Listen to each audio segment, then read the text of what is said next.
I'm a little shocked to read a story which I didn't see yesterday. It was in The Guardian.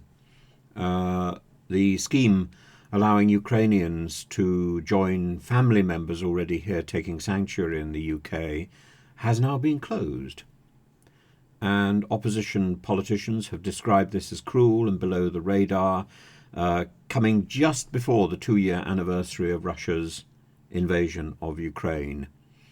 Uh, it's described as simplifying the process. But Jennifer Blair, the Guardian says that Jennifer Blair, who's a barrister specialising in immigration and asylum, said the closure of the Ukraine family scheme without warning would prevent people bringing their family to the UK unless a local council agreed that they could house them under the hosting scheme. This means that people in the UK with vulnerable and disabled family members may be left with no way to bring them to safety. She's from the number 5 Barristers' Chambers. And this is simply shocking. This will be an increasing issue as men are demobilised and want to join their children in the UK. The change also bans many mixed nationality families from reuniting with relatives in the UK.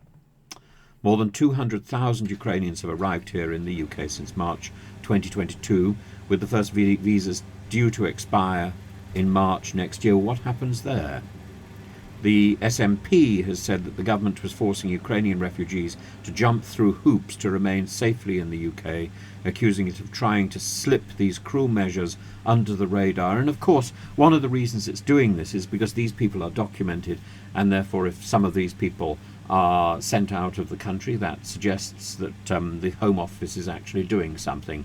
What it's doing is sitting on its hands and playing around with figures, or playing around with itself. Stephen Kinnock says the government ministers need to urgently explain the justification for the latest changes and how they will ensure vulnerable Ukrainians are not put at risk by these changes.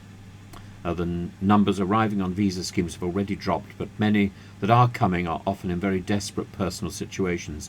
Restricting family rights at a time when Ukrainian troops are under heavy fire in Donetsk sends the wrong message to the people of Ukraine about our willingness to stand with them. And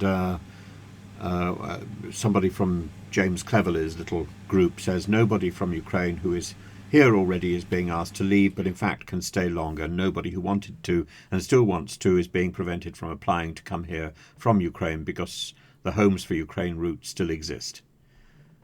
Given these facts, it's hard not to see these statements as anything beyond cynical scaremongering on the backs of people we in the British public have been happy and proud to support, to help and support, and will continue to. Well, I don't understand, in that case, what this simplification is supposed to be doing. It seems to be the Home Office giving with one hand, taking with the other, and spending a lot of time massaging its bureaucracy when it should actually be processing asylum applications and doing its work. Just another example of indolence and bloody-mindedness. And it's utterly, utterly shocking and shameful.